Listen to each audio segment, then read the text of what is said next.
I don't see any other field where people can go out there and say, I need this to happen. They recognize they want to get done.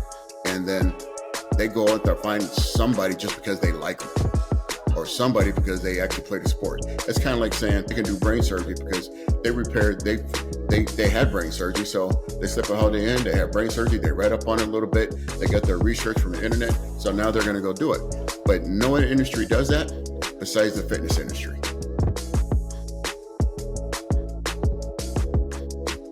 What's up, everybody? Matt here. Welcome to the True Performance Podcast. I'm hosting, but I'm sitting down with the legends. We're here with Dr. David Brown. We're here with Dean Bozzano. These guys have been on mission for decades now in this industry, and we're going to have some fun today, just like we did episode 1, uncovering some half-truths and misinformation, talking about the industry. But I preface these guys today in saying that I want to get professional, but let's get personal first, because I think there's some more that you need to know about these guys as we're unpacking and uncovering truths. So, Dr. Brown, I want to kick things off with you, if that's okay. The question I have for you is, what does it mean to you to have been listed internationally as a top 1% coach to athletes at the highest level? It's got to be a tremendous feeling.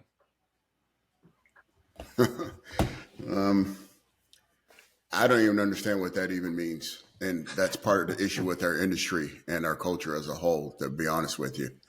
I think it was an honor that I was able to take part in education pieces and actually provide services and resolutions to how we do things with our athletes, how patients do things with exercise, fitness, functional nutrition, and metabolism. But, it's an uphill battle. So even though I've done all that, to some people, especially here in America, it doesn't mean anything. I mean, what does it mean to you, though? I mean, I know for you that did not come easy, and anyone that carries that title, my goodness, you've seen some stuff, you've been some places, you've helped some people. What does it mean to you personally? It means more to me recently. That's because I've done some personal work to really accept the things I've done. Up until now, I was actually sitting there trying to learn it so I can actually pass the information on and pass the correct information on to the general public, so I can actually reach the masses and fix what I believe going on, which we'll talk about later as far as issues, what I see as far as in the fitness industry. But it's still an uphill battle, getting people to believe, getting people to actually fit into it, getting them to actually look for the truth. But going back to your original question, for me, I'll sit there and say I'm proud of myself for going through it, sticking through it, even though people didn't want it, even though people don't believe it, but continue to fight, because there are people who do need the information, want the right information. And if they do, I'm here. And, we just shared one of the first sit downs you and I had, we had a conversation about your background, and you went through from really start to present all of your accomplishments, your education, your, whether it was Kung Fu black belt. I mean, all these little things, Dr. Brown, that nobody knows about you, that don't even necessarily play into what you're currently doing, but just says volumes about your character and your work ethic, and the fact that you're so humble that you're having trouble talking about it now. It doesn't surprise me, because I know you, Dr. Brown. And so thank you for answering that question. Dean, we're going to shift gears to you. Last episode, we talked at length about your accomplishments, and you've done a lot more than the normal, typical human being in the course of your life. And so you've achieved a lot. What would you say is one of the biggest motivations for you to continue on this journey and this mission to helping people reach higher levels of health? What is it? Well, that's a tough question, because it involves so many different pieces of it. I do it for so many different reasons at this point. I think, it takes decades of being in this business to really see all facets of it and to try to understand, what pieces you want to address, because there's so much. There's just, a never-ending amount of different health and wellness information you can try to absorb and apply. And and the areas that you want to work in and the things that give you passion change over time. And at this point in my career, my passion is working with people like Dr. David that understand it, they get it, they're in that same mindset, that need a supporting role. And what we do best at this point, we spent 20 years in clinic, 20 years in gyms, performance centers, health and fitness clinics, weight loss clinics. And our hands-on was mainly to collect data to provide the information we needed to hone our algorithms and our content and our our systems. And that, for me right now, what gives me passion is to create these systems. And when I say systems, I just don't mean technology. We do that, but creating frameworks, creating ways in which you can actually take this body of content, articulate it in a way in which you can create a system from start to finish that can be applied out in the field. And that's really what kind of stokes my passions at this point in my career. I'm glad to hear that because, I'm sure you guys can think of a plethora of people who did some time in the fitness industry and are now they're selling insurance, and nothing wrong with, sitting down at the desk and focusing on something else in the next chapter of your life. But, the truth is, to be in this industry is hard work, and there has to be a fire there for you to stay in it. So I'm glad to hear you guys are super passionate. Dr. Brown, you've been all over the world as a coach and health professional. What is it, with all your travels, somehow you found Wadsworth, Ohio, and decided to call it home. What was it about Wadsworth and where you are that captivated you to the point where you would now call it home? Opportunity. Simply put, it's just an opportunity to get here, and not to mention the environment outside, the walking trails, the paths. When I go out there and I actually take my walks, I'm able to do it through woods. I remember as a kid, I loved playing in the woods, and I didn't know why until all of a sudden I didn't live back in the Northeast. I was living out west in Phoenix, and people live in the desert. I can understand why some people think it's beautiful. I don't. I need grass. I need greenery. I like the four seasons. And so when I got the opportunity and moved back here, not only was it that opportunity that when I got here, but the people that I met when I was here, and when I can sit there and say, politically, environmentally, it all fit, and I felt peace in this area. So I decided to stay, although I can still reach out to the world from here. He is leaving a little piece of information out there that some insight I can give you. Besides the fact that his family was out east, his daughter, having raised 5 daughters, I know what this feels like. One of his daughters was leaving for college. The last one was heading out east, and he got a lot closer to her. It was a lot easier to get to her. When your kids are in the household every day and all of a sudden they disappear, we look for ways to connect with them a little bit easier, a little bit faster, and he was able to do that with his whole family, moving out east. So, yeah, and then she went back west. that's just kids. That's what they do. That's true, but then now she's back west, and my kids are over. My other 2 are overseas, so it's fun. They're following in Dad's footsteps, traveling the world. No, and that's great. I definitely encourage that. I encourage them. That's what we're supposed to do. I mean, as a dad, I never wanted to be an empty nester. I like the noise that was going on in the house. I like hearing them bicker and walk them through. For some reason, I found peace in that. But I also find peace in hopefully that doing my role, educated them as they came up, being their consultant once they become teenagers, and help them go out there to actually pass on and spread what we believe in as a family and as people. Hopefully they're doing that well, and I believe they are. I'm very proud of them. Awesome, Dad. Appreciate that. I'm gonna let you guys both answer this next question. As I'm thinking about leading at a high level and the impact that you guys have on the industry, really internationally, how does someone with your background, experience, expertise, how do you stay hungry for your own health and well-being. And what does it look like for you these days? And I'd love to get in the weeds here. I'd love to hear, what this is like for you. And I almost said Dr. Dean. Dean, I'm gonna let you go first on this one. Then we'll pitch it back to Dr. Brown. But what does it look like for you to stay healthy personally these days?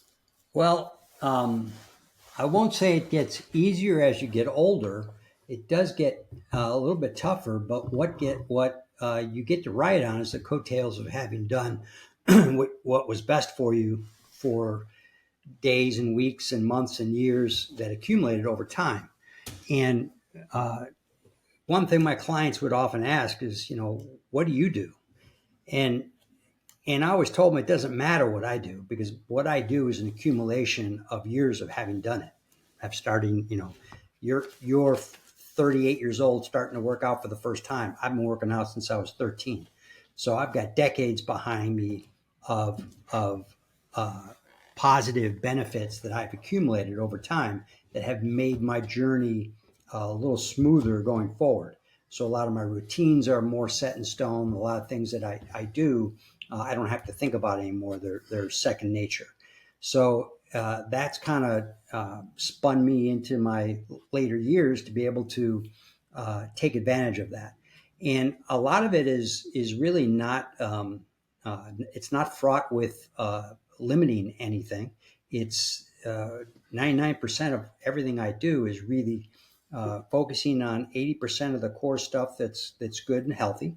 And that can mean a lot of things that we'll talk about in the future, but it is making sure that everything you're doing is in a framework that is proportional to how you live your life and activities. So, for instance, I'm not in a gym. I spent a lot of years working inside of fitness facilities or having offices in our fitness facilities, which made it really easy to go out and get on the mat and do some work. When you're not doing that on a regular basis, or you're sitting more because you're working a technological job, you've got to adjust intake. You've got to adjust for the framework of the lifestyle you're living that may be more sedentary or may have changed in some way, shape, or form. So you need to make those adjustments. And that's pretty much where I spend my time now, is trying to figure out, what adjustments I need to make for that day, for this week, for these holidays that fit where I am today. But, having the benefit of having trained for many, many years does indeed help quite a bit. So the sooner you get on the train, the better it gets over time. I like that. You could look at it like the compound effect, right? You're Right. early on, in terms of health, you may not have the results that you want, but over time, it'll compound to the point where you've hedged your bet, whether we're talking about chronic disease or, even hormonally hedging your bet. I like that. All right. How about Now that being said, you can see there's equipment right behind me. There's, Right. you still have to do the things you need to do. You can't just ignore, all of a sudden ride on those coattails, because they won't last a long time. How about you, Dr. Brown? How do you stay hungry? What you doing? So for me, it's just an eternal drive, right? It's something that never satisfied. Part of that is nature, part of that is nurture. Part of that is keeping my head straight. I've had some realizations over the last couple of weeks, even when, prepping for this conversation, just regular day-to-day business, dealing with clients and patients as we're going through it. There's a certain subset of patients, right, going back into some of my other studies and organizational behavior, there's 10% that are just achievers. They're always looking to go. They have this mindset that I hit a home run yesterday. Guess what? That game's over. I'm starting from zero today. There's a new game today. So what am I doing today? And I kind of have that mindset. It can drive some people nuts, especially in America, where everything's got to be positive. They don't like their realist thought that, you're not going to always appreciate what I did yesterday, so let's keep moving today. But the other time, the Bible also speaks about you have to sit there and give your time to celebrate wins and stuff like that, But so the balance there is an issue. However, me personally, I'm just one that's always looking to move and improve and satisfied.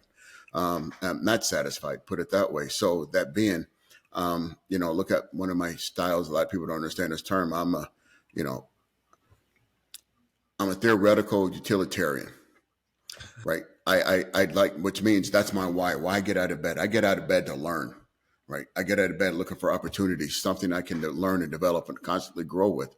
But the reason why I do that is because I like to share that information to better people's lives to go out there and do it. Now, the utilitarian means I also like a return on investment, which means if I share it with you and you don't use it, good luck to you, because then I'm going to stop sharing with you. I'm going to move on. That's just the honest truth. So recognizing myself a little bit and where my strengths and where my areas of opportunity to grow are is where I'm always seeking to do that. And so I do that. With that opportunity to learn, I'm looking for people that work with me that actually have that drive. I'm not here to try to get people to be extrinsically motivated, because those are the ones who always fall off. Those are the ones who always have excuses, right? But I'm looking for people who want to take responsibility for what they've done, no matter if they're a professional athlete, no matter if they're getting ready for a movie, or no matter if they're 65 and they decided now they want to be healthier, move better, and look better naked, whatever it is. If you want to take responsibility, move forward. And that's where I'm at. It's just a matter of me taking responsibility for everything that I'm involved with, my sphere of influence. That's it. Wow. Wow. I don't want to get too far away from that. I do want to ask you another question, Dr. Brown, just based on, we've had hundreds of conversations together, and a recurring theme I hear from you is the importance of holding your frame. You were the first one to introduce that phrase and that concept to me, and it sat on me since you said it. Tell us what that means and why that's so important. So I think that pertains to what we're talking about right now. Well, if we look at holding our frame, so everybody has a purpose, and wherever they're good at, that is there. But we tend to actually get away from what we're good at to try to satisfy and make somebody else happy, make them like us, or whatever that may be. But my belief is if we do that, then we're missing our greater purpose. We're missing a purpose that we're called here to do, and we're missing our purpose and what we're intrinsically able to accomplish, and get away from what our massive strengths are. So, either your frame, either as a male or female, your strength as a coach, your strength as a leader, your strength as a follower, your strength as a child, but you hold your frame and you stay where you're supposed to be, even though some people try to drag you out of it just so they can feel comfortable. They're going to be more comfortable if you actually hold your frame, I guarantee, in a long time. And if somebody doesn't like you holding your frame, they're not somebody who's supposed to be in your sphere of influence. My grandmother gave me a whole thing a long time ago. There's people who can stand on your sidewalk but can't get inside your picket fence. There's people inside your fence but not on your porch. Then there's even less people on your porch. Then it gets even less people that get into your foyer, less people sitting in your living room, less people at your dining room table. But your true people that understand who you are and that want you to hold your frame and actually hold you accountable to you hold your frame are the ones who get to sit at your dining room table. Get to sit at your kitchen table, right? Wow, Dr. Brown. You never shared that. You never. Wow, I'll never forget that. That's rich. So thank you for unpacking that. I feel like I had a good handle on it, but now we can share that with our listeners. And if you're watching this right now and you have struggles with boundaries, or you are have trouble recognizing how to trust people and how much to give them in the way of letting them into your life, that's a very helpful advice there. That's incredible. Thank you. I hope you guys enjoyed that with us. Just getting personal for a second before we dive into the industry. But the point of the podcast really is for us to uncover and demystify the truth behind performance. There's the industry is not perfect, but we are on a mission to make it better. And so I want to dive into conversation about the industry. And Dean, I'm actually going to let you go first here. When you look at the health and fitness industry as a whole, what about it do you see is broken or off the mark? And what do you see as a potential solution to fix it? You asked some big questions, Matt. Big question. So, and there's a desire to give you a big answer. And unfortunately, I don't have one big answer. It's a whole bunch of small answers. And the industry is so fractured in so many different pieces that I think it sometimes loses its way or its focus. So, for example, um, you can take anybody who's been sedentary and eating poorly, and do virtually anything with them that is in a positive direction, and have some success. That doesn't equate into lifetime health, or lifetime success in your health and fitness, but you can make progress. And quite often the industry uh, uh, relies on just that, where they just do anything, they get some success, and suddenly, that's the big splash. That's the thing that they talk about, and it's often misguided. So, for example, you take somebody and you put them on a cookie diet for 30 days and they lose weight. Well, suddenly this is the big thing in the industry. Suddenly this is what everybody is talking about or doing, and they miss the big picture. The big picture is about was about caloric intake and reducing that. But we also missed the big picture on how's your health after 30 days of eating cookies. And there's so much that is focused on the wrong thing, just because you've gotten some results, as opposed to focusing on uh, the bigger framework of what you need to provide some sort of element or foundation for deep health going forward. You asked me a little while ago about my what I do today, what fuels my passion to stay healthy and things. You and I mentioned that I can ride a little bit on the accumulated benefits that I've had. Well, you need to start focusing on how you're going to get those accumulated benefits early on, and knowing that's the goal long term. You start building that foundation day at a time, day at a time, day at a time. And to that end, Dr. David had said,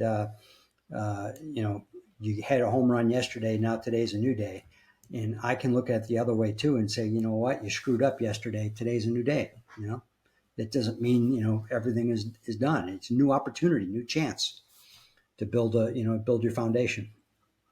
That's amazing. Sometimes it's mindset. Sometimes it really does come down to, even, Dr. David, you referenced the Bible earlier. The Bible actually says that for lack of knowledge, my people perish. There is a very real, and I think this is the fitness industry is wrought with experts, because it's so easy to be an expert these days. You talk about the cookie diet. I mean, if it works for one, inside of their mind, it could work for anyone, and it will work for anyone. And so it's so easy to market a new diet, a new fad, a new trend, a new programming, a new tool or resource. And to your point, you're getting started with someone, they can do pretty much anything and get results. But is it the right game for them to be playing? And is it going to pay off in the long run? I think a lot of it comes down to education. And Dr. Brown, one of the things you and I have talked about a little bit is this idea of paper coaches.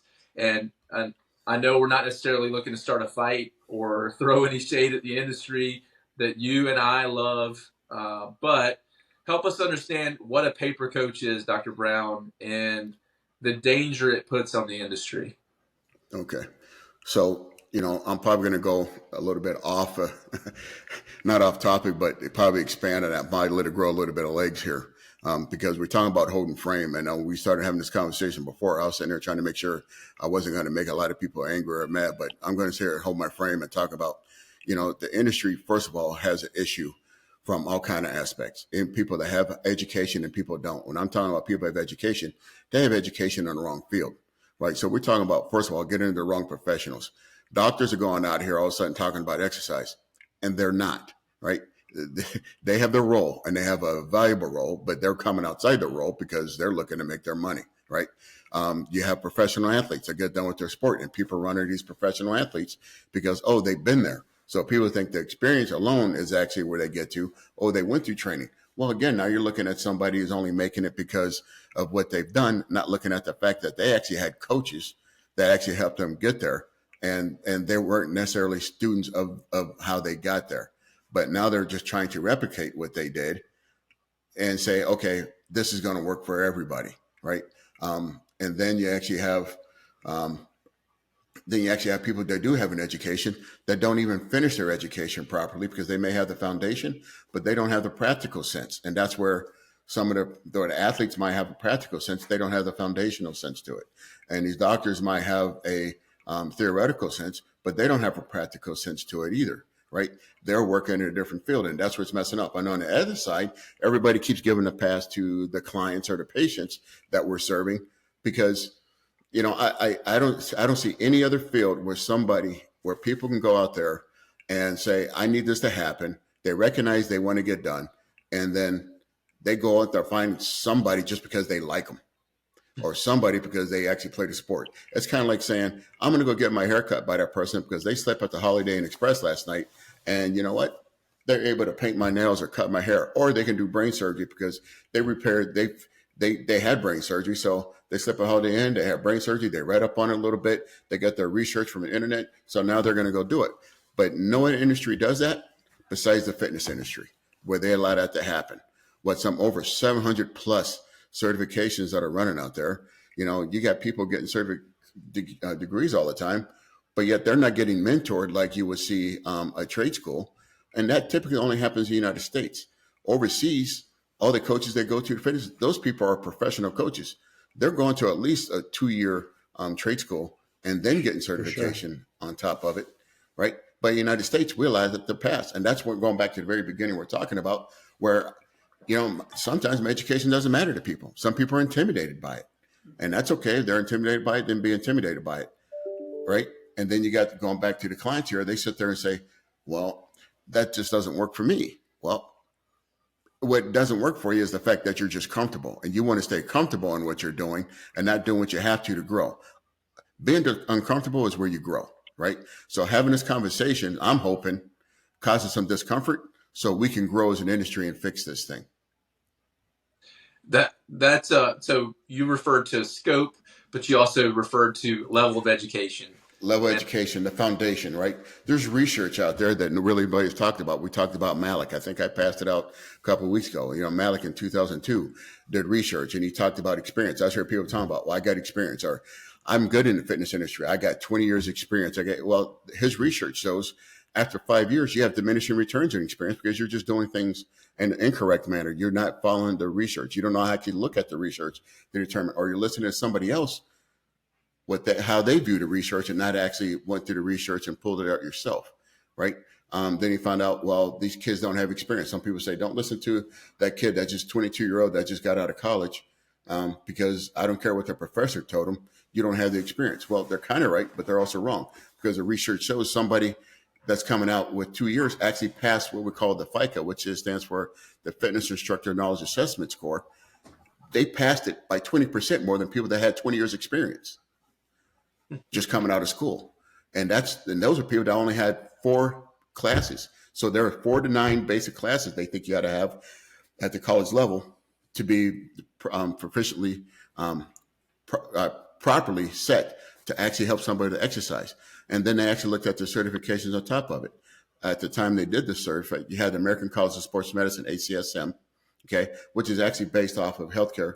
And then you have the National Strength and Conditioning Association, which does require you to actually have a degree before you sit for their CSCS, their exam, right? Now, when you actually combine education with those main certifications, then you actually saw a better outcome in the testing, right? But any other certifications besides that, with no education, those people are scoring no better than 40%. And in my book, that's a fail unless you're in the California public system right now, where they're saying, oh, that's a D. You know what I mean? So that doesn't work for me. I come from advanced placement where 95 and below is a B. I appreciate that. I know that it's your heart, Dean and Dr. Brown, that we're not trying to start a fight. We're just trying to expose half truths, and we really want people to understand this, because there's a better way. And so, in light of that, Dean and Dr. Brown, I'm going to open this up to both of you guys, because I don't think there are 2 men we could put in a room that have more relationships with other health professionals on the planet. And so, my question is, who is getting this right? Who can you look out, even internationally? Like, who are the individuals? Who are the organizations that you would say are getting this right? And let's acknowledge some great people in our industry for a second. Put you guys on the spot. Okay. Well, I want to start with that one, because I'm going to say we're getting it right. And the reason why I say that is because even though I recognize the ACSM and the NSCA, at one point, the NSCA said you can actually have any degree and sit for their assessment. And that caused an issue, right? The ACSM actually recognized that they had a clinical exercise physiology degree, which you actually have, certification, which you actually have to have a bachelor's degree in exercise science or related field to actually sit for that. But then they turn around and say you can be a personal trainer. But they did at one point recognize that a personal trainer is no more than just a group exercise person, right? But now they have since changed that a little bit and allowed more people to start scooting into the practice, except for their clinical exercise physiology cert, which is still said you have to have a degree and go through some mentorship and get clinical hours in order to sit for that, which should be a license, right? And that's what they're working for. However, big money, the big box gyms, all the money they got into the personal training, they don't do that. Why? Because they say, well, then it costs too much. People won't do that. So they have all their reasons about it. So that's the issue. But if you actually put the frameworks in and allow a system to where people can actually get into the science, and I'm not going to shame them. I'm going to stay right where I'm at. Use the term dumb it down. And that's where Dean has actually spent a lot of time putting it together, saying, here's where the science is. All you got to do is fill in the framework, and you can still stay within the science and be successful and take care of people. You can keep them safe exercises. You can give them effective exercises. You can give them efficient timeframes around what they're doing. And that's what we're doing here with our Six Sigma, and that's what we're doing with E3, right? But at the same time, we're coming back to it because, a lot of people I got coming to me now, they tried everything else. And I tell people, don't come to me first. Don't come tire kicking me. All right. Because I'm just going to go ahead and take that tire off and then let you go. Right. But if you come to me after you went ahead and tried everything else, you tried the P90Xs, you tried the videos, you tried to go to other gyms where your boyfriend or the gym expert comes up to you and sits there and say, you're doing the exercise wrong. That happens. That happened just 2 weeks ago. I had a young lady come to me saying her boyfriend and some guy at the gym are trying to help her. Actually, was trying to pick her up.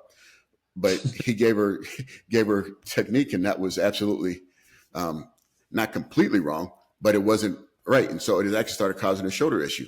She came to us saying, I can't do this and I can't do that. We just put her in the right position and had her go through the movement. And guess what? The pain wasn't there.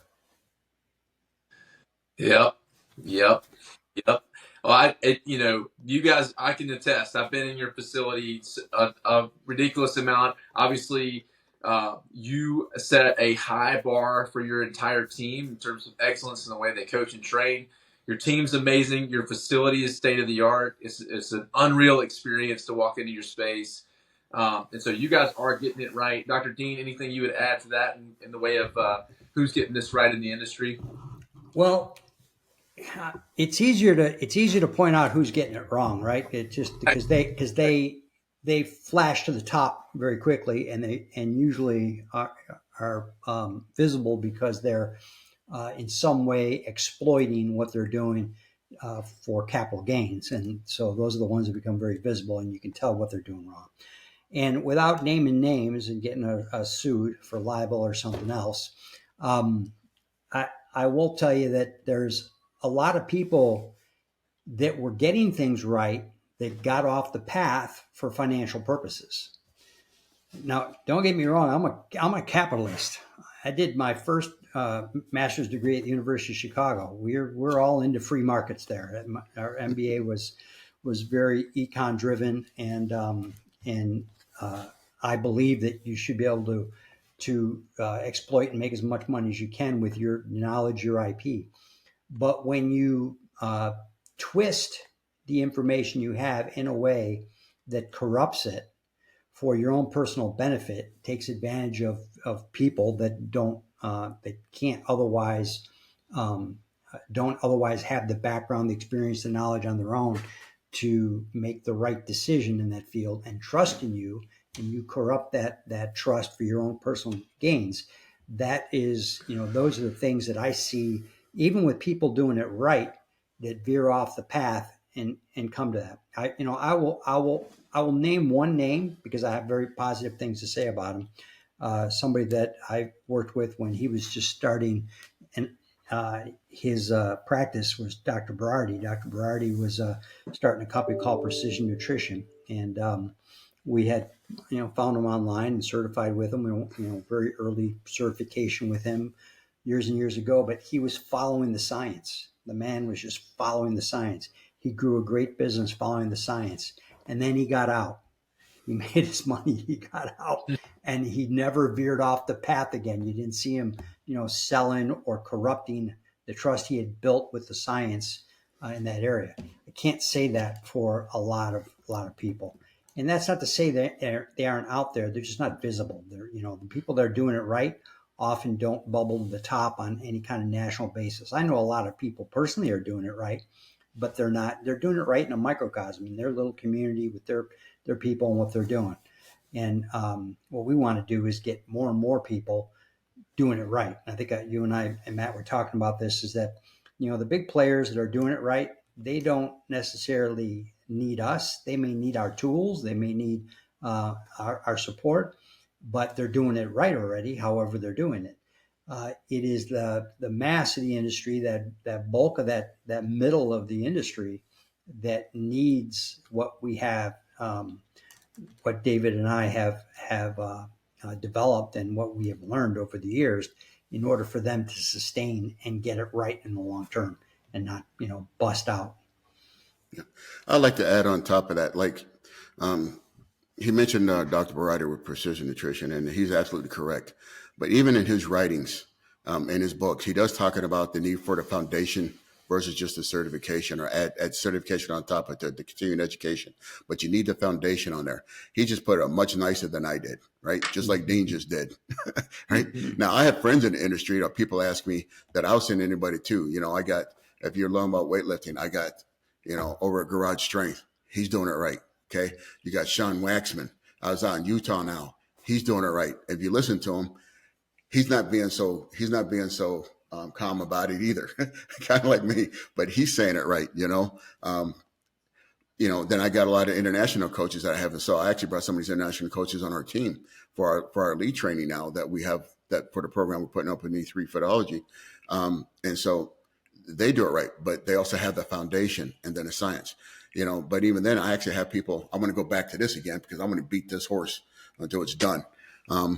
I've even had people come out of college and sat there and come in my facility, and they had to go through our training, right?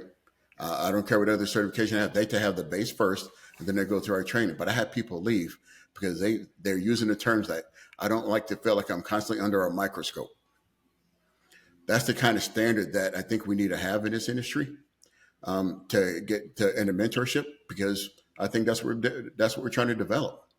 Right. And so they literally would leave. So I don't like being under the microscope. I want to do it my way. Well, you don't know what you're doing yet. And so you don't have the trust besides somebody just likes you because you're a nice person, which is great.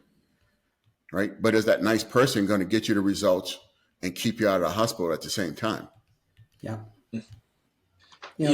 Dr. David makes a good point. I know a lot of coaches that people like to train with, but their clients just don't get any results. Their clients like to go in and have fun, and that's good. That's good that they have fun. And it's good that they move, and that has its benefits. But they don't really get tangible results. And if they don't get tangible results, that doesn't do much for you as a coach in your business. You're going to have a hard time, growing your business if your clients aren't getting results, because you don't get the referrals. That's really what what the industry is based on. It's based on referrals. People talk to each other and say, "What are you doing? You look great. You got tons of energy. You've lost weight. You've done. You look strong. You got a glow, whatever it might be." And they talk, and those produce referrals. So if you're working in the industry and not getting results for your clients, that's what it's all about. If you can't get results, you're just taking their money. Right. We want to talk about. Go ahead, Dr. Brown. You would talk about earlier when Dean was talking about how people sit there and do it because of their own gains. I mean, you look on the internet right now, right? You got doctors out there talking about fitness and functional nutrition, all that. They're chasing symptoms when they actually pull blood work, and they're like, take this pill, take that pill, not getting into the root cause. You may or may not need those. They got to dig deeper. they're crossing over where we're supposed to. Though on the other hand, you have these fitness professionals or influencers you'll have who are sitting there and people are liking them because they got their shirt off, or they're seeing how thin they are, not looking at the fact, first of all, that's that person's genetics. They're not taking into account that person's genetics. They're not taking into account that person just put themselves through a quick cycle to actually take a bunch of videos for us so they look a certain way, but they don't look that way all the time. Trust me, I work with some of these people in Hollywood, and I'm getting ready for a movie or a photo shoot or just some kind of event, but they don't look like that most of the year. They do not. But everybody wants to say that's the person I want to look like because they see a snippet of their life. I mean, you go look at even some of the old videos where they're actually doing like some of the videos online, come by my workout program, and they're doing all these before or after pictures. If you look closely at those before or after pictures, the person looks in shape when they're doing a workout. But if you look close, they've actually already put some back on, some puffiness, outside those shots, because you can't hold that frame. That is not a reliable day-to-day lifestyle type of look. So go back and look at those closely. You'll see that they're doing a video as they finished, right? I mean, I've done it. I say, here's your before, here's your after, and we use those. But the thing I get is like, how long are you holding that off? We're looking for a long term, okay? And that's where you're getting into. If you want to be healthy and fit, if you're going to do it, start long. You want to look at the long term. Sustainable Now, there's health. certain things you can do to get the short term going, but you're building habits and the frames. Like people go get bariatric surgery and they put it on. I see people get bariatric surgery, and up to the day they're getting surgery, they're still eating fried foods and stuff in their face. And all of a sudden they get the surgery. They still eat the same food. They're just eating less of it. So they haven't changed any mindset. So over time, that's where they failed. Right? People say diets don't work. No, diets in themselves, just about everything works. Nothing works all the time, but they work. It's just a matter that it's not lifestyle and it's not sustainable. So they in turn said it doesn't work. Now it worked for what its purpose was at that given time. I think that one of the challenges in the industry is, Batman Begins. You guys have seen that, and it might actually be Dark Knight. The DA or the mayor, I can't remember who he is, but he says you either die a hero or you live long enough to become the villain. And the truth is, it's almost the truth inside of the health industry as well. I think a lot of us, we got into the fitness industry because of what it did for us personally. There was a heavy reliance on the science. We really wanted to do it right. And then we reached a point where maybe we were lacking in business acumen, which for those of you that are paying attention, you're listening along with the podcast, that will be something we pepper into this podcast. So, because we do want to say there's a way to do it right and have a good life. We want fitness professionals to understand that. But when we find ourselves, the three of us in this conversation, struggling to come up with names of people and businesses and organizations that are getting this right, simply put, one of our biggest goals for this podcast is for us to be able to share more and more names and for the industry to become flooded with people that are getting it right, that know the truth, that lean on the science, and find a way to use that to actually create a good life, not just for themselves, but for their clients and their patients. So I want to wrap up this portion of this episode with this question, just pitching it to both of you guys. One piece of advice. Again, we're going to be sharing advice every single episode. But Dean, how would you encourage coaches, trainers, health professionals today to continue to chase excellence with their clients, their athletes, and members of their fitness entities inside of our industry? What's one piece of advice you can give them today? Well, you're going to hear this over and over again out of me, and that's frameworks and systems. The reality is, if you have a framework to work within in how you actually do your coaching, whether you're just an exercise coach or whether you're a nutritional coach or whether you're both or whether you're a PT, whatever it might be, you need to have a system that has a framework that you follow. That framework is agnostic. You can use, you could drop in the cookie diet if you're doing a nutritionist framework. You could drop in the Mediterranean diet. I mean, you might have an experience or a mindset or an education that tells you the Mediterranean diet is a better way to go than a cookie diet. But the framework is agnostic to how the coach wants to drop it in there. Too often the coaches take these certifications and they think of things as being hard hard coded to have to do exactly, the way they do them, and they don't. They just need a framework and a system, and there's two reasons for that. Those get results. They've shown over and over scientifically they get results. The other thing is they sell. Systems and frameworks sell. It's what sets you apart in the industry. It's what makes you different. People are looking at you against everybody else that's your competition. Why are you any different? You all do bicep curls. You all look great. You all can do the same counting of reps when the client's in the gym. What do you do different? You sell your system. That's what people buy. People buy systems. I agree with that 100%. That's so true. As a consumer, and as a former gym owner, and as someone that gets to work in the industry with you guys, I agree with that 100%. Dr. Brown, what would your one piece of advice today be? Well, based on what we built, frameworks and systems or processes are my big thing. So without that, it's really attached to your purpose. I mean, dig deep. Some people get confused because they like it and they want to make their hobby their purpose, and that's not necessarily the same thing. But make sure it's your purpose, because when things go wrong, and they will, are you still going to want to sit here and fight for this? If you want to still fight for the industry. So make sure it's your true purpose. Make sure it's your calling. Make sure it's just not a job. Okay. Make sure it's just not something you're just passing by, but make sure it's your true calling. And if it is your true calling, then go get the education to back it up. I like it. There's that picture in scripture again where, the Bible talks about the difference in a shepherd and a hired hand. The shepherd's going to stay when times are tough, but the hireling, they're going to run when the wolf comes around. That when it gets tough, if it's not your calling, if it's not where you're supposed to be, you're going to find a way out. And like we said, there are a lot of folks that have found their way out. So I appreciate that too. All right. Listen, we're going to wrap this thing up with some fun. I hope you guys are ready. I got some hot seat questions for you. The first is going to be a scenario, and Dr. Brown, I'm going to throw it back at you. Answers.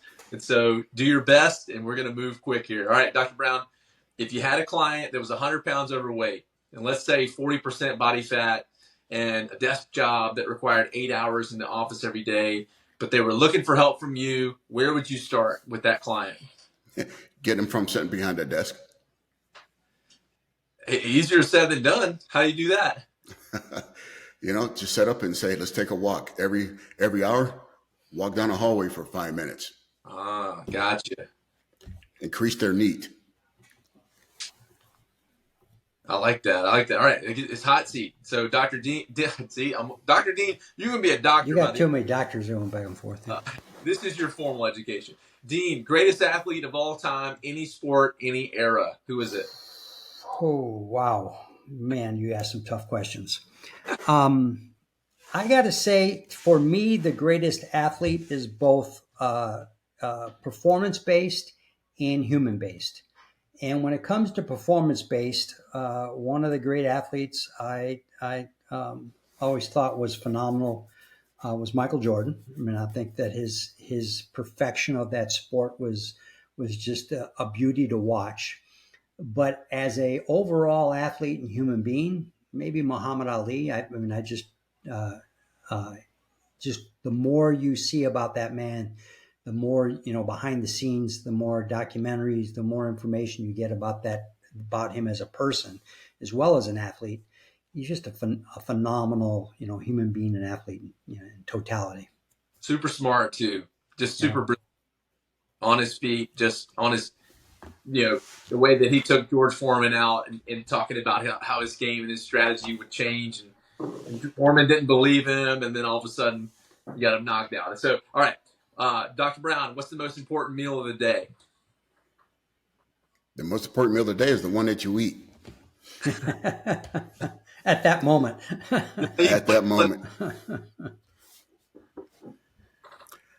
That's simple, man. People are like, is it breakfast, is it lunch, is it dinner? It is the meal that you're about to eat. Hey, how about if you had to skip a meal a day? Which one would you skip? Which one? More likely, I'd probably skip lunch if it was me. Just work through lunch. Lunch. Right? Some people work, they take the fast in the morning. Me, I break it. and get the calories going. And it's easier to work through lunch. Plus, the breakfast helps fill for if you're working out in the afternoon. It can help fill for your workouts in the afternoon a little bit more, and then refill after dinner. But that's a hard question for me because it's a point in time. Yeah, 5 a.m. and you're leaving after dark. That's when you got a day like that. It's almost intermittent fasting when you take Right. that much of a break in the middle of the day. Right, but that goes back to the whole thing. That's where the individualism is. Some people have trouble eating first thing in the morning just because either the habit or just how their body's working. So you got to work with individuals. So people are like, oh, I want to intermittent fasting or otherwise restricted feeding.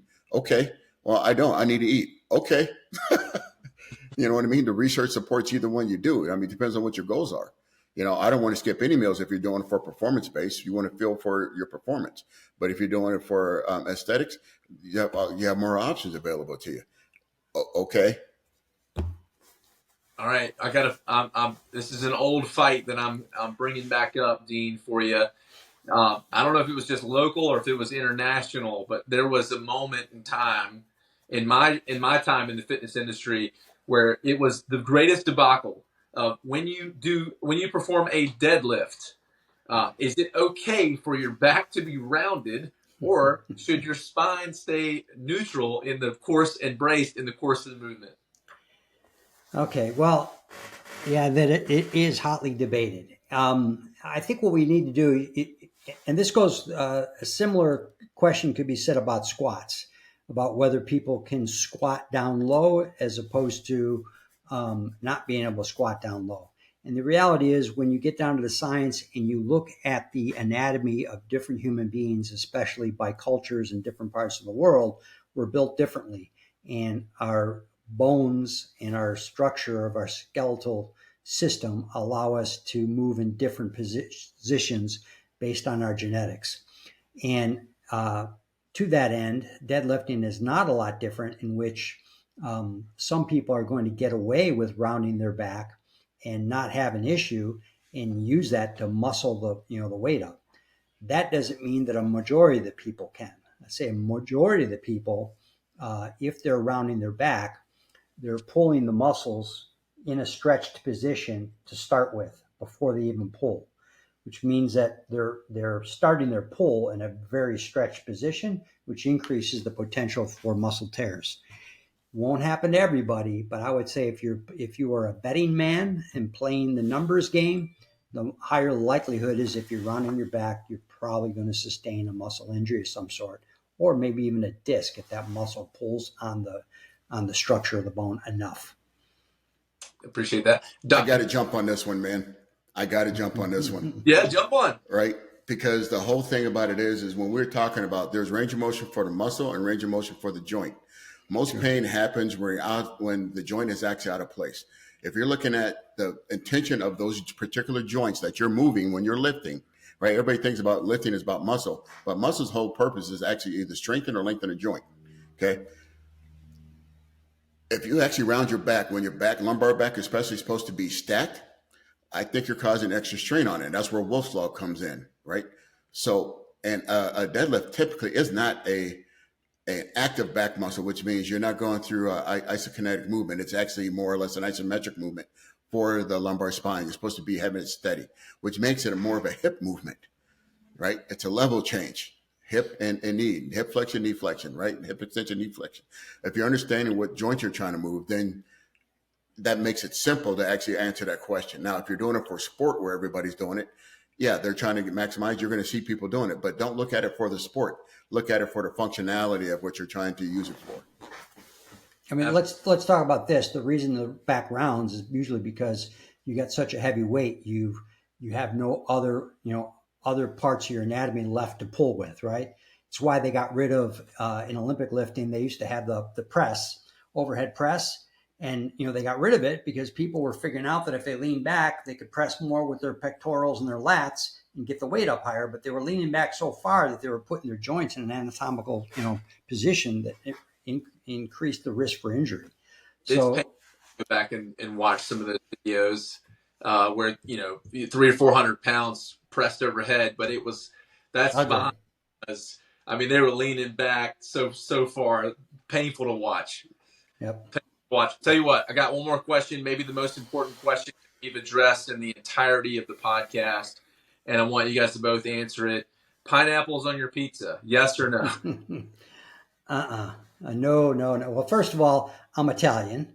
Second of all, I grew up in the restaurant business, and I grew up making pizzas. It was one of the first things I learned to do in the restaurant business, and we had everything. We had everything from anchovies to pineapple and everything else in between that I've seen put on a pizza. But the short answer is no, no, no, no. That's not pizza. Dr. Brown? Hell no. Hey, listen, I enjoyed the conversation with you guys. We want to leave our listeners with a question that we'd love to see you answer in the comments, and that is biggest personal goal for 2024. We want to be on this journey with you guys, and the more that you're interacting, subscribe to the channel, like, comment, talk back to us, because we're watching, we're listening. We want to have a conversation with you guys. But Dean, Dr. David, thank you guys for your time for another episode of the True Performance Podcast. Remember that true performance is awakened at the cellular level. When we connect mind and muscle, transformation happens. That's our goal. That's your goal. That's our goal for the industry, for transformation to happen in our industry. So thanks for watching, and we'll see you guys on the next episode.